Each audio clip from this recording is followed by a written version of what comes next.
Hi, welcome to Brandon's Cult Reviews, a show dedicated to strange films from across cinema history.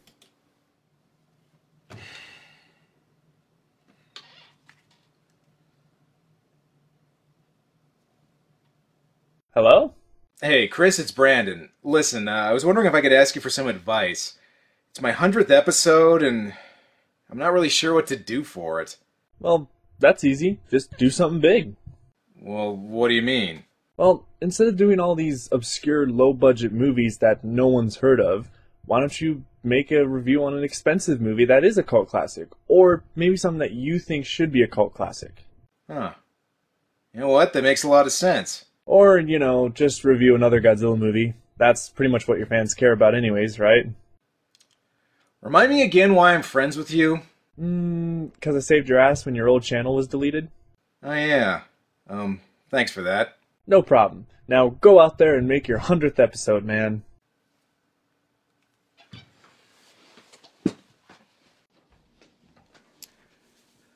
Alright, it's my 100th episode. That's a big milestone, so I am going to do something big.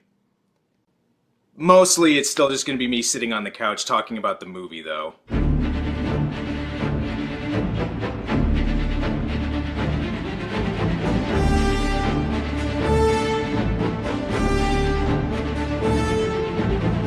Oh man, 100 episodes.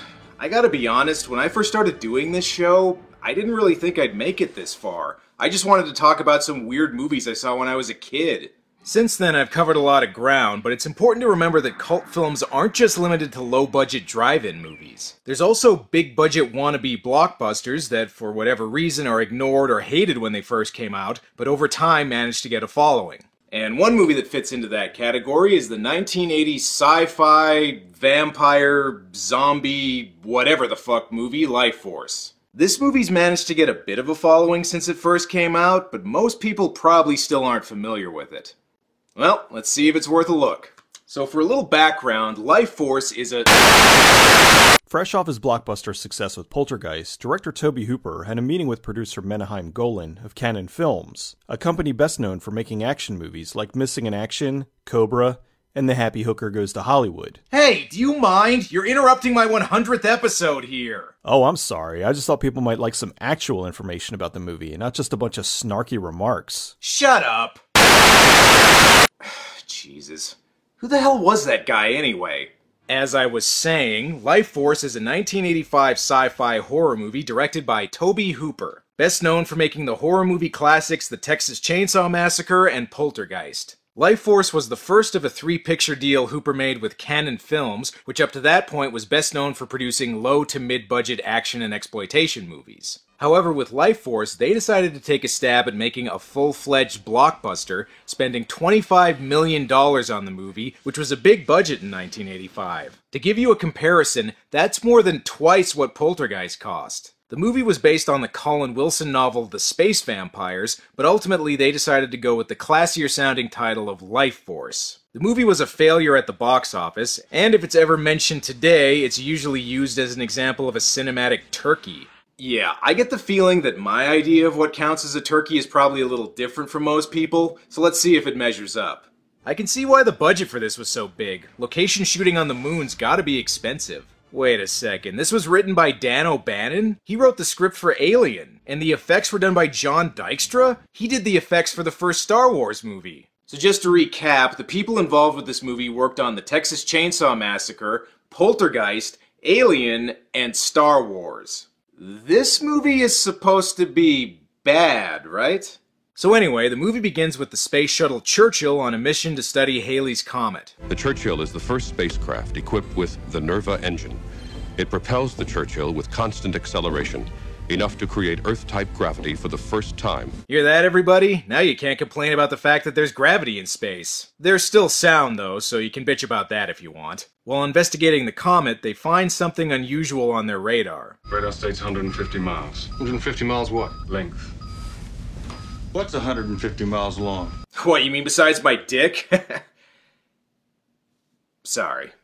Actually, according to their radar, it is a dick. And even more impressive, apparently it's 150 miles long soft. Okay, actually it's a gigantic alien spacecraft hidden in the tail of the comet. The mission is led by Colonel Tom Carlson, played by Steve Railsback, and he decides to have some crew members suit up and take a look. Damn, John Dykstra definitely wasn't slacking on the effects here. Normally when I hear a movie's a turkey, I expect it to look something like this, not a friggin' Star Wars movie. Interesting design for the spaceship, too. Looks like somebody plucked a giant dandelion. The astronauts enter the ship through what I think is its anus, and once inside, it looks like they just stepped into one of H.R. Giger's wet dreams. I hope you can appreciate the scale of this in the video. Most people are probably watching this on their phones, so no, probably not. And here's a surprise. Turns out the occupants of this weird ship are also weird. They look like bats. Giant bats. Yeah, that are your fucking nightmares. Although considering how they came in, I'm just glad they don't look like this. After deciding to take one of the creatures back with them, they explore more of the ship. And good thing, too, Cannon spent a lot of money on these sets. They also find 3 naked humanoids who look like they've been encased in the Fortress of Solitude. They look to me to be like something's happening to me. Yeah, I think something's happening to me too. The female alien, listed in the credits only as Space Girl, is played by actress Matilda May, who spends almost the entire movie completely naked. But because I don't want this video to get flagged, I'm afraid you'll be seeing exactly none of that. Aww. I know, but what can I say? Rules are rules. However, if you'd like to see her uncensored, just do a Google search for Matilda May Lifeforce. It's really not that hard. And apparently I'm not the only one interested in her. I'd say she's perfect. I've been in space for 6 months, and she looks perfect to me. Yeah. Somebody want to keep an eye on this guy and make sure he doesn't try and fuck the alien?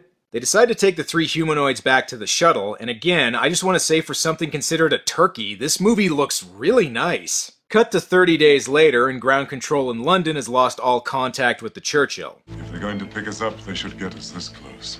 Wait a second, I recognize that guy. My name is Admir. 100 episodes in, and everything's coming full circle. You can see it's stable, but they're slightly off. They should have adjusted coming in, but they haven't. The Columbia? The Columbia. So Mission Control sends up the space shuttle too soon to investigate the Churchill and see what's going on. Ah, well there's the problem. Looks like somebody tried to do laundry without emptying the lint trap first. Sure hope the crew is okay. Alright, well I guess that answers that. This scene of the astronauts entering the burnt-out shuttle is actually really well shot, and the mood is enhanced by the fact that we have no idea what the hell happened to it at this point, heightening the mystery around the aliens. You know, just like a bad movie would do. The crew of the Columbia finds the aliens, and hey look, the strap's censoring the nudity for me. Sumner, I think there's something you ought to see in the tug bay. Hey, listen pal, any room Matilda May is in qualifies as a tug bay, alright? After they take the aliens back to Mission Control, the female alien's case pops open and they decide to examine her. For scientific purposes, I'm sure. But something tells me this guy's motives aren't exactly pure. Well, there's no one else around, and the girl's probably dead anyway. I suppose there's no harm in taking a little peek, and I wasn't doing anything, I swear! Hey, don't look nervous, pal. A lot of people would envy you right now. I hear the space girl can suck the life right out of a man.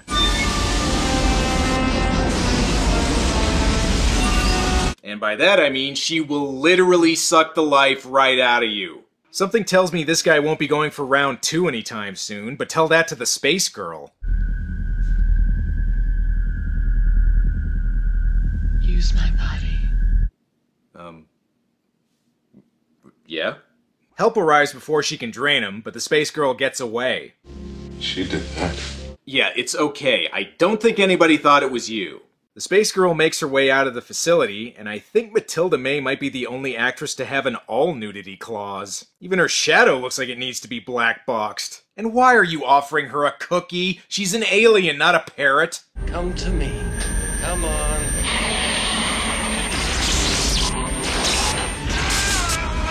You know what? This job only pays $12.50 an hour. She can leave if she wants.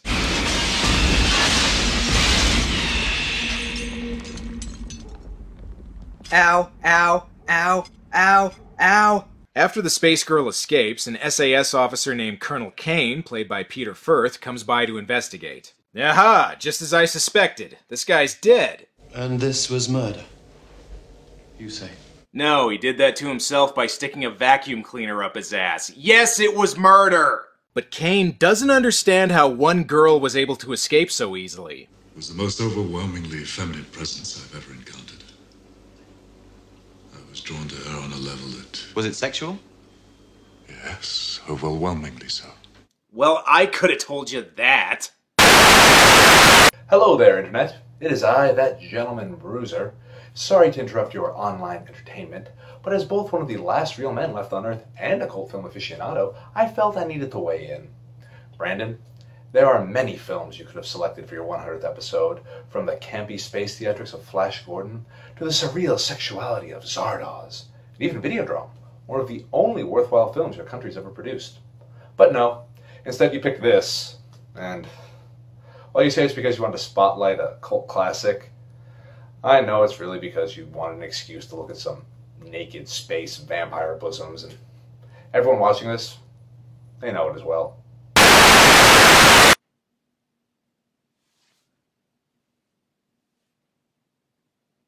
Was that a WWE wrestler? Well, there's a dangerous space alien on the loose, but since this is England, it'll have to wait until after tea time. So what's this guy's specialty? Thanatology is the name for it. Well, I'm fascinated by death itself. What happens as we die, when we die, what happens after we die. Uh-huh. I take it you're also really big into The Cure, then? This is Dr. Falada, who has an interesting theory about the space girl. If I'm correct, the life force is conserved always and in all things, even after death. I think that girl, creature, drained energy, life force. Title drop. A vampire? It could be described that way, yes. I mean, in a sense, we're all vampires. We drain energy from other life forms. The difference is one of degree.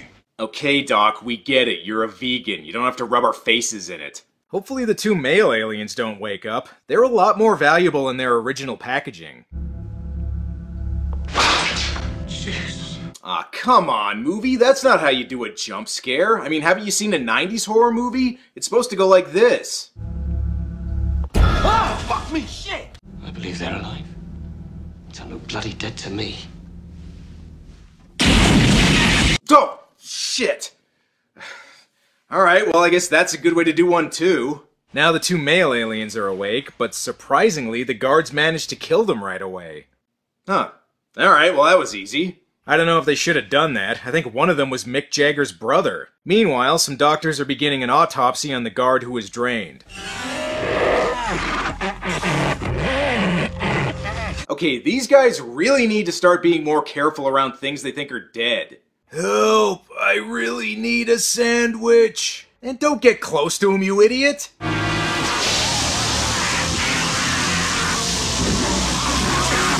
And what did you learn? Fun fact, this process is known as crypt-keeperification. Alright, pal, there's only room for one naked actor in this movie. Speaking of which, they find that the space girls claimed another victim in a park. Hopefully these British sitcom extras can help. That's why we noticed it. She was with a dark-haired girl. A real good-looking bird and all. Didn't have a lot of clothes on either. We thought they might be, well, you know. What, in a Jess Franco movie? The space girl's draining more energy from people, but there's something even more terrifying about this situation. Now she has clothes. Ah, don't worry, fellas, that won't last long.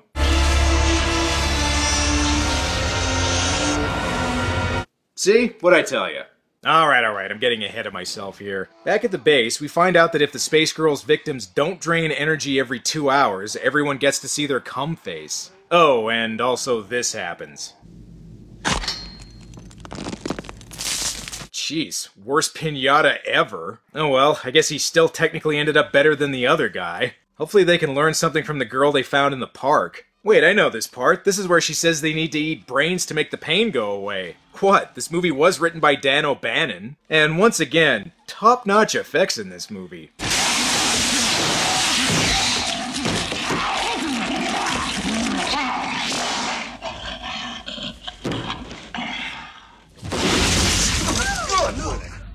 Okay, so you know they explode. You gonna go look for the space girl now?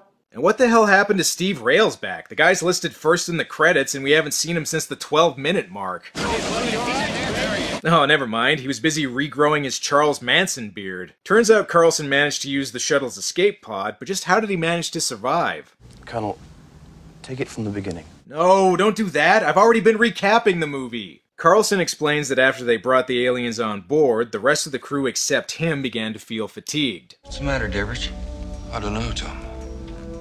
I feel drained. Plus, I think I'm slowly turning into Edward Norton. And come on, that's not what the inside of a space shuttle looks like. Haven't you seen Dark Side of the Moon? It's supposed to look like a giant abandoned factory. One by one, the crew members die until eventually Carlson is the only one left. Somehow, I held out. Just seemed to be a matter of will. Plus you are the main character. That probably helped.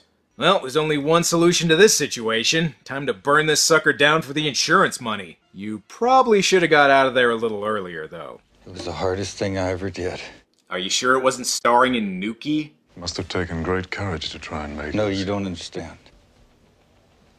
Part of me didn't want to leave. Leaving her was the hardest thing I ever did. It's okay, Carlson. Even though she's a dangerous space vampire that drains the life of everyone she comes in contact with, honestly, dude, I fucking get it. And considering Tom can't stop thinking about the space girl, maybe don't record the guy when he's alone in his room?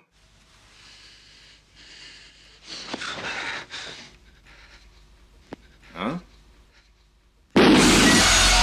Oh! Fuck! Alright, well I guess Carlson doesn't have to worry about his hiccups anymore. Oh, when you see this, people, this is an example of an earned jump scare. If you look at the effect in slow motion, it looks like something from a haunted house ride, but because the movie wasn't overloaded with fake-out scares at this point, and it occurs in a situation where you think Tom would be safe, it still manages to be effective. By the way, haunted houses would be a lot better if they all came with Matilda May. Jeez, I can't tell if this is a nightmare Tom's having or a wet dream. Probably a bit of both, actually. You're draining me. You're taking too much of me. Oh, will you quit complaining? You got to make out with Matilda May. I refuse to feel sorry for you, alright? And again, I'm not sure if Tom's screaming because he's scared, or because he just nutted harder than any man has before. After Tom tells them about his nightmare, they decide to hypnotize him to see if he can tell them more about the space girl. She seems to speak to me in my dreams. Is she in touch with you? Yeah, that's one way of putting it. Tom sees that the space girl has transferred her mind into the body of another girl who seems to be busy walking through an 80s music video. Okay, I'm probably starting to sound like a broken record at this point, but again, for something considered a piece of crap, this movie is really well shot. Eventually, though, the woman gets into a car with a stranger. She's pulling her skirt over her knees. Jeez, the 80s British version of Bang Bus was really weird. Okay, he just had 2 erotic visions in a row. Now would you let the poor guy catch his breath? Do you think he's telling the truth about the girl? Well, we'll soon see. If she is moving from body to body, mind to mind, taking only a small amount of energy from each victim. You know what? I just realized we're only about an hour in, and so far this movie has had more plot and more crazy ideas than a 3-hour Bayformers movie. Not exactly high praise, I know, but still, there's a lot to cover here. In fact, I'm running a little long here. I think I'm gonna have to pick this up a little later. That's all for now, but I'll see you next time.